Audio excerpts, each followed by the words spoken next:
Start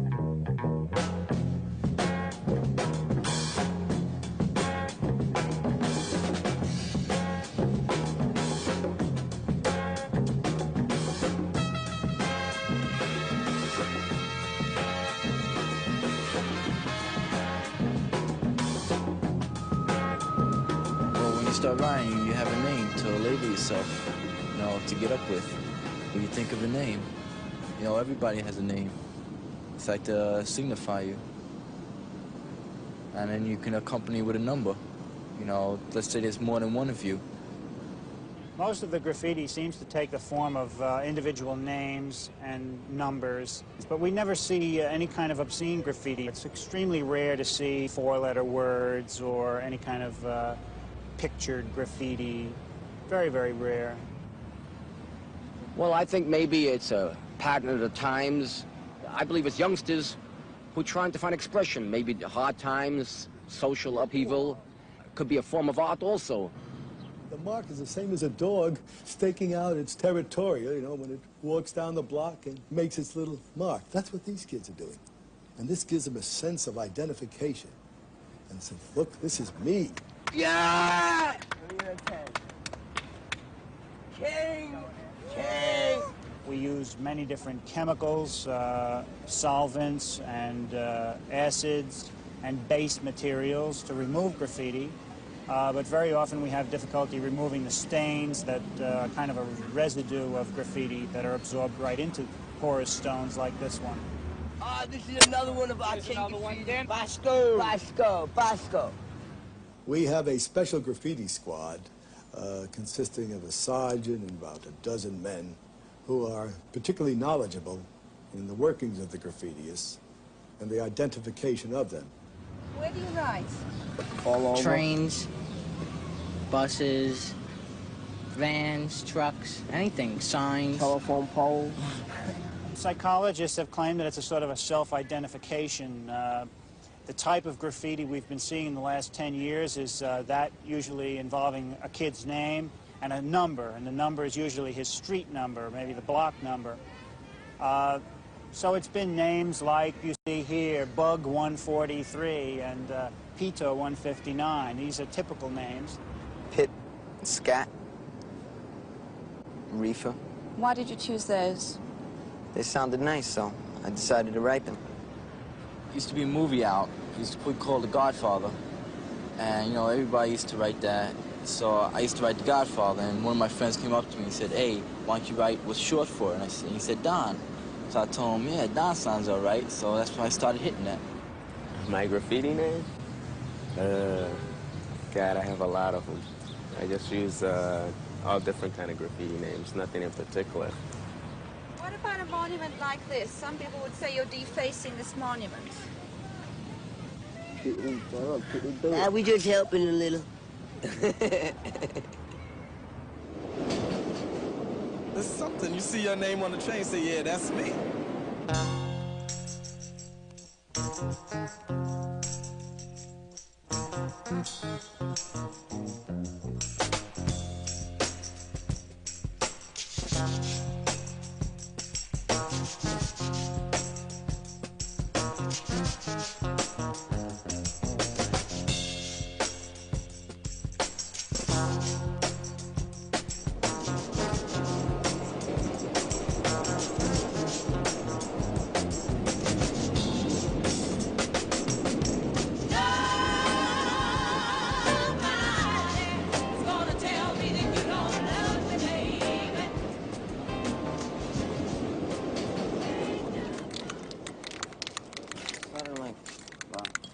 When you're a writer and you see a nice clean wall, right away you get the urge to start writing on it. Because it's like a graffiti instinct, you know, it's in you already. Like if you have a marker on and you see a nice clean wall, you just say, wow, a beautiful clean wall, all this space for myself. You start writing all kinds of things, doing all the designs you want and everything. And you go wild on the wall. You do everything that comes to your imagination. It is definitely vandalism, an act of deliberate vandalism. I feel it's something that is done with plan. It's not something that's done within a matter of moments. These young people actually sit down and plan their design. It's an expression. It's an expression of themselves. It is one way that they can make a mark on the world.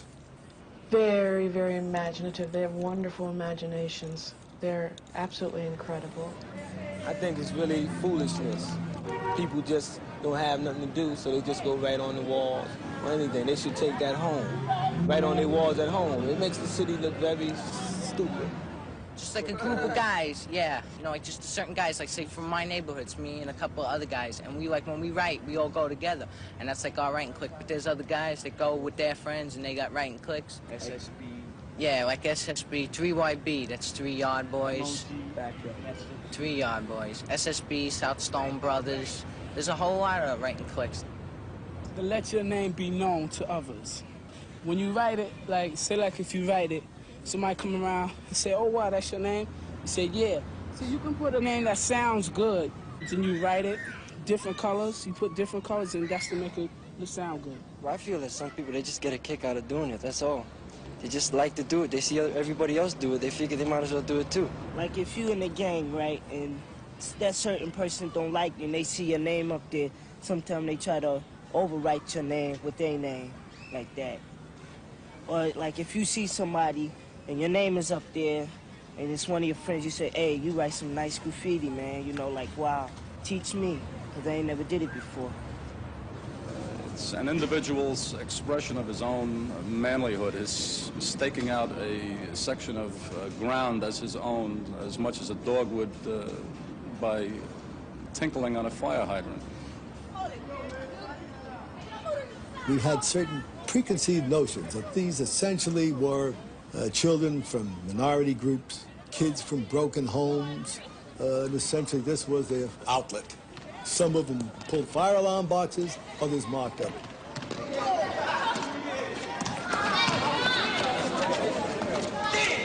We found that it was not a minority. People, kids from broken homes or poor homes, this went right across the spectrum. There's nobody that would be able to stop these kids from painting the graffiti. There aren't enough police to arrest rapists and murderers, so nobody's going to try to stop these kids from painting the graffiti. We go to the courts list that they couldn't even be interested in this. We go to the district attorneys, and the guy says, bring me a mugger, bring me a rapist.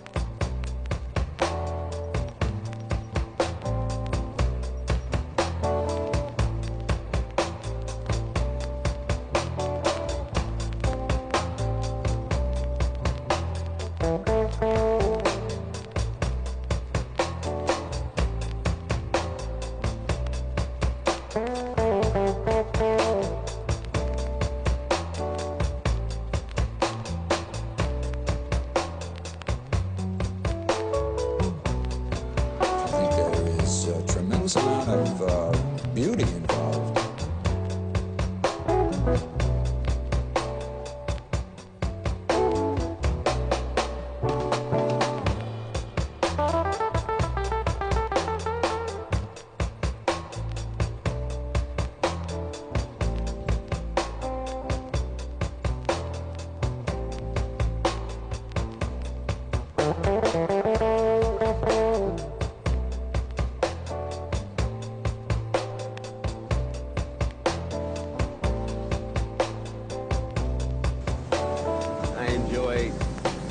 It's kind of like art.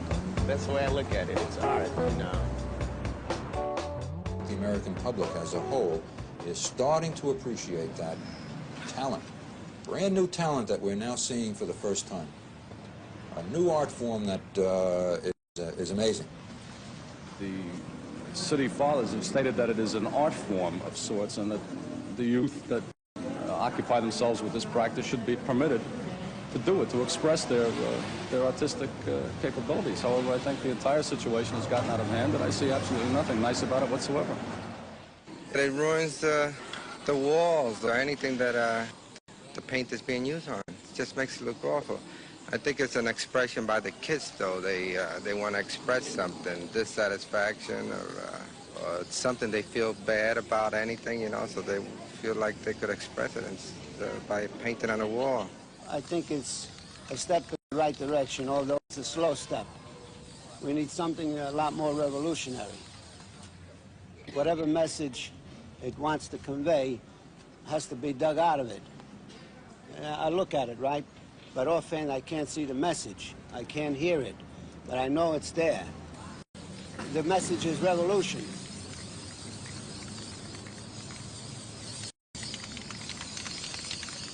It's an expression of the built-up anxieties and passions of these youngsters who have not had an opportunity to channel it in any particularly constructive way.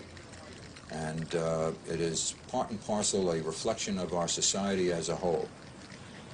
They do it because they're alienated. This is a hostile society in which they live. They're frustrated. They have all this pent-up energy. Where do they direct it? So they direct it there. Why? Because if they direct it elsewhere, what happens? The Black Panthers wiped out in one shot, right? Young, any one of them, they could be wiped out. All they do is just direct the police at them. And that's the end of them. Now, what can these kids do? They can't go into violent type of rebellion, so they have to go for the quiet type. Now, that's all subdued, isn't it? I would rather see them tear that building down than decorate it, because it's still an eyesore no matter how much you beautify it.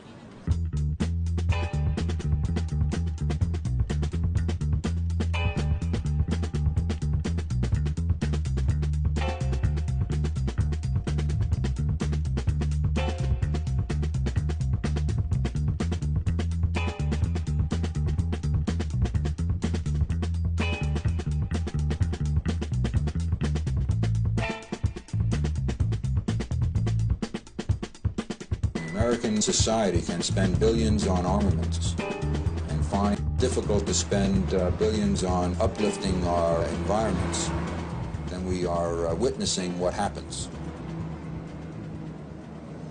Our fathers who came to this country in the early 1800s put up beautiful memorials and city buildings, and also the subway trains are all destroyed by this senseless marking of everything. I can't understand it.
like to see that, See, though. here goes the D, and then goes the O, and goes that N.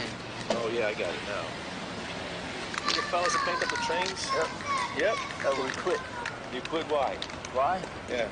Well, first, I'm 17. Oh, you could and- get in trouble. Yeah, and I get fingerprinted, and I get a record. I can't afford that. No way. Second, you know, you get tired after 4 years. 4 years? You're kidding. Oh. Oh, my God. How many trains do you think you painted? A lot of trains. A lot of trains, man. Yeah. Well, you could turn that artist's work into something profitable, don't you think? Okay, good luck to you. I think the graffiti in New York really typifies a certain very special energy that happens here that bubbles over into a graphic visual form. We find it on walls, we find it on streets, but I think the special attraction is on the subway cars. They really do a bang-up job.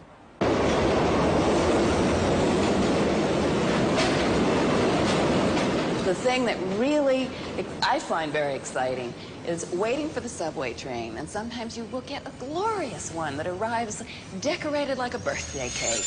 Everything but the sparklers. It'll be just wall to wall, cover to cover, door to door. The whole thing is covered totally. I love these. And it's too bad that I have to then get on the train and be in the inside. I can't look at the outside anymore. The public see these cars all marked up, and they feel if these people can do this to the trains, then it indicates a failure of the system to protect its property, and if it can't protect its property, how is it going to protect its passengers? Some of them equate the markings on the car with dirt, filth, poor service, and the existence of crime in the subways. I tag every single panel on every wagon, and I've tagged countless of wagons, because every time I go, I tag 40, 50 wagons. Tag, I can do in a split second, very, very fast. And when you want to do the outside, you rack spray paint, sealing it, and you just put your name up. It's damage which costs millions of dollars to try and remove. I forgot what it costs. It costs the city a few $1,000s to repaint one car. They repaint it one day, the next day it's all graffiti again. They've gone through, I don't know, numerous compounds to try coating the trains with Teflon to see if they could steam it off. People were horrified in the 60s when this came along and how awful the subway cars and these plastic vinyl surfaces were being destroyed. I thought it was marvelous because these lousy plastic vinyl surfaces, which are very boring to sit on the subway and look at, were being destroyed. I think it's great. I love to sit on the subway and try to figure out these things and read them and look at them. I think it's a very expressive, if you will, folk art. It really comes into the category of folk art for me.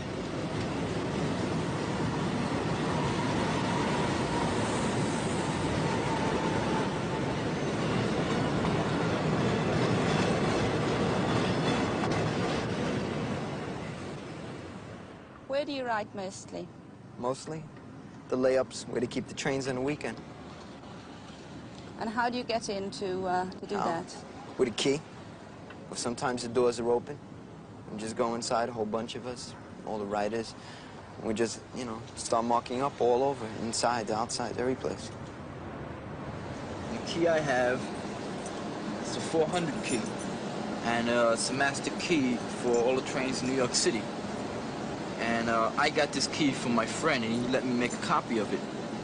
And how they originally got it, you can either get it from a conductor or a motorman, and the way you get it, you have to steal it from them. You can take the whole bunch of keys, and from then on, you can make 1,000 copies and distribute them along all your friends.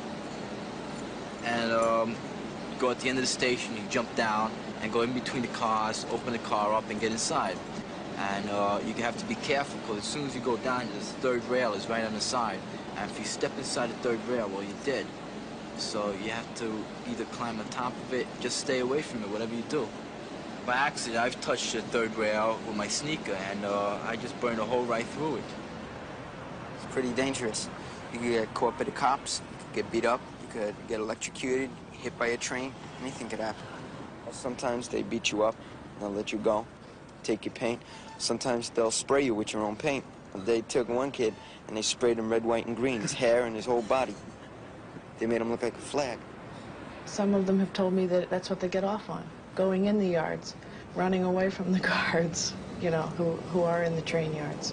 One young man, he was painting one train all night. Early morning, he heard the electricity go on, so he picked up his shopping bag full of spray cans, 26 of them, and it exploded and killed him.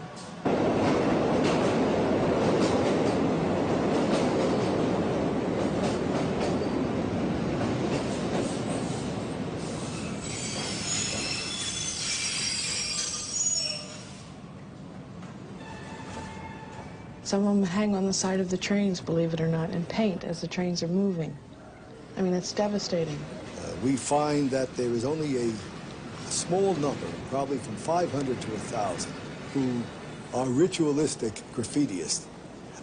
They use the subway cars as the means of obtaining identification. They have like a batting average, the numbers of cars that they have marked up, the different lines in which they've operated in. They very often have inspection groups where they will sit at a particular vantage point and mark off the scores of the various cars that have been defaced by the different individuals.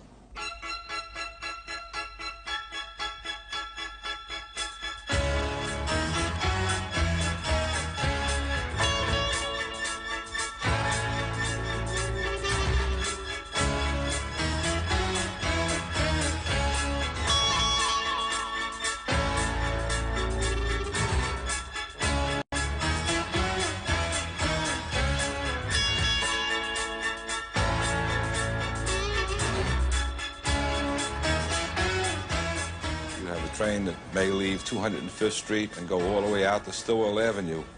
And that train can be seen by other members that want to see their writing or by other members that are writers. We stay on some stations and we watch our names pass by, see who does the best ones, you know.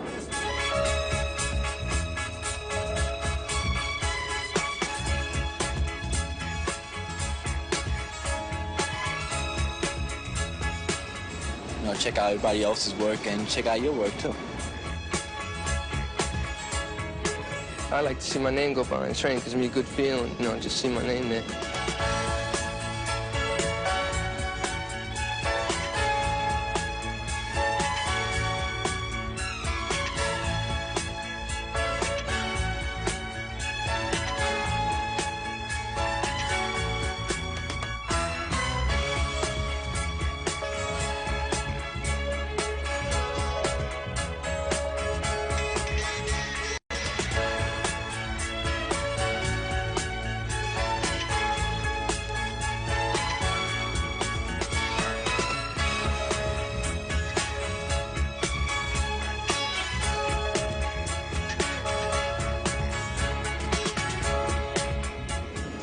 It's something that's in us, and you know, like you want to let it out, a way of expressing yourself, saying something.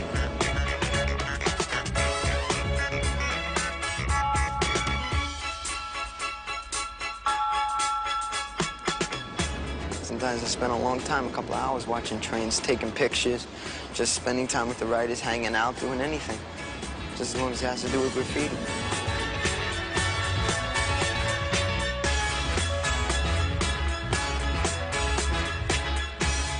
People on platforms and stuff, you know, they look at, what does that garbage say and all this stuff? But people that write, they know what it says.